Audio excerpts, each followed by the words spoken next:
Moikka! Tervetuloa mun ensimmäisen vlogin pariin. Mä oon Susanna, 37 vuotta. Tänä vuonna täytän 38. Mitkäs ois mun tittelit tähän? Tärkeimpänä tietenkin mä oon vaimo ja oon myös yrttiterapeutti ja yrittäjä. Mulla on oma yritys nimeltään Rohdoskeiju, jossa mä työskentelen yrttiterapeuttisen ihonhoidon ja kokonaisvaltaisen hyvinvoinnin parissa.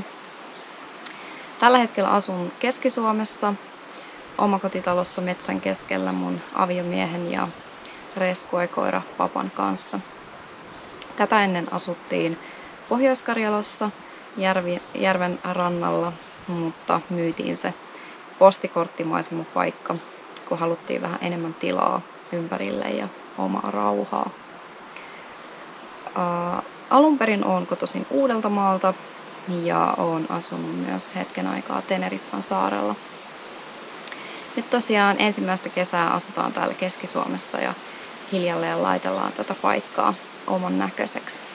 Mä oon toisaalta tosi vanhanaikainen ja toisaalta taas tosi moderni ihminen ja mun nykyisessä elämässä mä rakastan sitä, että nämä molemmat kulkee käsi kädessä. Ja mä haluankin vähän niin kuin välittää sellaista viestiä, ettei tarvitse valita jompaa kumpaa, vaan voi vähän niin kuin poimia parhaat puolet molemmista. Mä ennen vastustin tosi kovin kaikkea muutosta ja kaikkea modernia, kunnes mä tajusin, että maailma muuttuu koko ajan eikä sitä kannata vastustaa eikä tarvii. Kaikki ne vanhat hyvät asiat ja perinteet ja ne, mitkä on meille merkityksellisiä ja tarpeellisia, ne tulee säilymään. Ja sitten on sellaisia asioita, joiden kuuluukin joutaa romukoppaan ja niiden tilalle tulee sitten uusia ja parempia asioita. Mä ajattelin pitää tämän tosi sellaisena matalan kynnyksen vlogina. Mä en aseta itselleni mitään erikoisia tavoitteita tämän suhteen. Enkä rajaa mitään aihealueita, vaan haluan kuvata ja höpöttää ihan kaikesta mun arkeen ja työhön ja elämään ylipäätään liittyvistä asioista. Varmaan paljon tulee olemaan myös yrttiasiaa ja ehkä ihonhoitoon liittyvää asiaa, koska ne on mun intohimoja ja liittyy myös mun työhön. Mutta sit mä haluan tuoda esiin myös kaikkia muita mun kiinnostuksen kohteita. Puutarhanhoito, permakulttuuri, oman ruoan kasvattaminen, kotitekoinen kosmetiikka, eläimet. Meillä on tällä hetkellä siis ainoastaan yksi koira, mutta kanoja tulee jossain vaiheessa ja ehkä jotain muitakin eläimiä. Sisustaminen, remontointi, henkinen kasvu ja itsensä kehittäminen, jooga, pilates, treenaaminen, terveellinen ruokavalio. Kaikki nämä aihealueet varmaan tulee vilahtamaan täällä ainakin jossain vaiheessa. Mä oon lähdössä myös pieneen reissuun Norjaan kohtapuolin.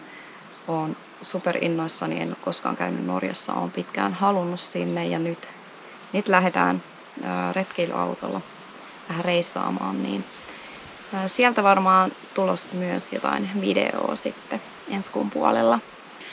Mä oon aika perfektionisti ja tykkään silleen olla aika suunnitelmallinen. Niin mä ajattelin, että tää videoblogi olisi mulle myöskin semmonen eräänlainen henkinen harjoitus sietää epätäydellisyyttä ja spontaaniutta. Sitä, että mä kuvaan spontaanisti ihan vaan niitä tavallisia hetkiä sen enempää suunnittelematta tai käsikirjoittamatta mitään. Enkä myöskään liikaa keskity siihen editointiin tai yritä mitään kovin taiteellista lopputulosta. Mun kaikki aiemmat videoinnit on oikeastaan tyssännyt siihen, että mä oon asettanut itselleni liikaa paineita ja luonut semmoisen suuren kynnyksen siihen julkaisuun, että mä en voi julkaista mitään, jos mä en ole 100% tyytyväinen tai se lopputulos ei täydellisesti hivele mun kauneuden tajua. Mä oon aina tykännyt tietyllä tavalla dokumentoida mun elämää. Mä oon ihan teinistä asti valokuvannut paljon ja kirjoittanut. Mä rakastan kirjoittamista. Niin nyt mä ajattelin alkaa dokumentoimaan mun elämää tällä tavalla. Katsotaan mitä tästä tulee. Tää on vähän ristiriitasta, koska mä oon toisaalta tosi introvertti ja mä rakastan yksityisyyttä, niin laittaa sitten oma elämä tarjolle tälleen koko maailmalle, mutta mä otan tän myöskin semmosena haasteena ja harjoituksena itselleni tulla näkyväksi ja olla esillä omana itsenäni, mikä on mulle vähän haastavaa. Mä koen myös haasteeksi itseilmaisun puhumalla, varsinkin tälleen kameralle, niin olkoon tää siihenkin mulle harjoitusta. Mä en itse asiassa tiedä, tuleeko näissä videoissa olemaan mitään järkeä muille vai onks tää vaan jotain mun omaa terapiaa nyt. Katsotaan mitä tästä tulee. Mä en oo tosiaan suunnitellut tätä sen enempää. Tuli vaan tunne, että olisi kiva alkaa tekemään tällaista. Vähän haastaa itseään. Ja päätin laittaa heti tuumasta toimeen, etten taas jää vaan suunnittelemaan. Niin ryhdyin heti hommiin. Toivottavasti sä viihdyt mun videoiden parissa. Ja toivottavasti näistä on iloa joskus jollekin muullekin kuin mun omalle äidille ja isälle. Nyt höpöttelyt sikseen ja laitetaan pyöriin mun ekan vlogin viikon tapahtumia.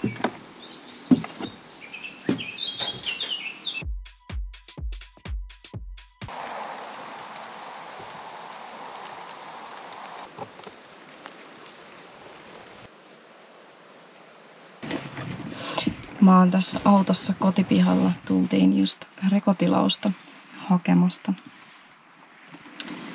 Ostetaan lihat aina rekosta. Mä olin 7 vuotta kasvissyöjä, välillä ihan täysin vegaanikin, mutta nykyään syön taas lihaa kasvisruokavaliolla.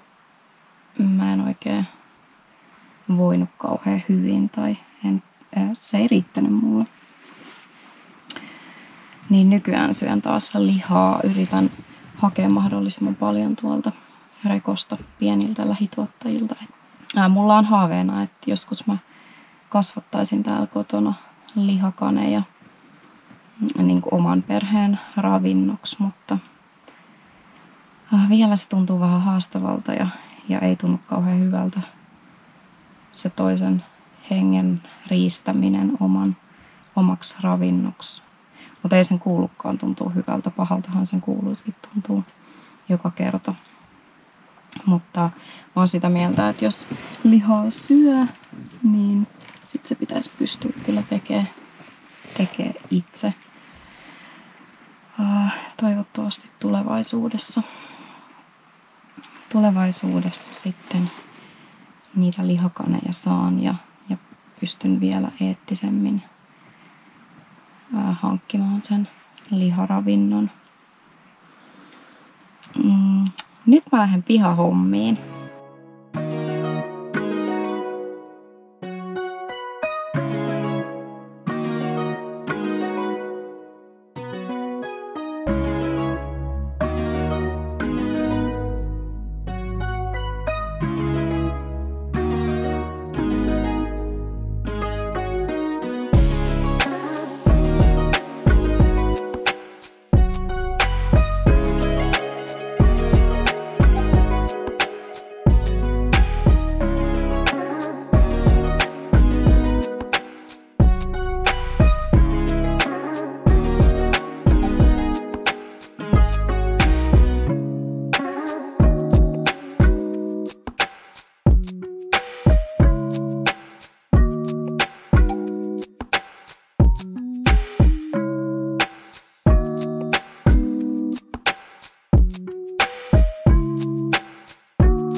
kannattaa kerää näitä Ratamon lehtiä talteen ja laittaa vaikka pakkaseen, niin voi myöhemminkin käyttää talvella. Nämä on tosi hyviä ihonhoitoa, etenkin epäpuhtaalle iholle.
Mä oon tässä koko aamupäivän keräillyt kasveja ja todennut jälleen kerran, että tää on mulle se asia, minkä parissa mä tunnen sellaista valtavaa merkityksellisyyden tunnetta ja vaan semmoista niinku iloa ja onnea.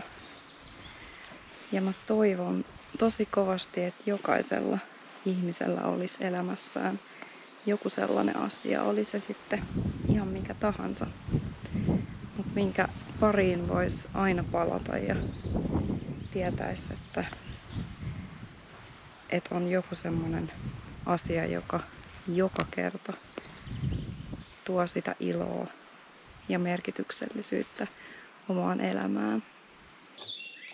Ja mulle se on tää, että mä saan olla ulkona, kuunnella lintujen laulua ja saan viettää aikaa kasvien kanssa. Ihan sama, valmistanko mä jotain tuotteita, keräänkö mä kasveja tai ihan vaan istun niiden seurassa ja hengittelen. Mä en itse asiassa edes meditoi enää koskaan semmosella niinku perinteisellä tyylillä. Mähän on siis kouluttautunut meditaatio- ja rentoutusohjaajaksi ja olen myös joogaohjaaja, mutta mä en koskaan enää meditoi silleen perinteisellä tyylillä. Vaan tää on niinku mulle sitä meditaatiota ja tää on sitä parasta läsnäolon harjoitusta ja sitä, mistä mä saan niinku rauhaa ja merkityksellisyyttä mun elämään.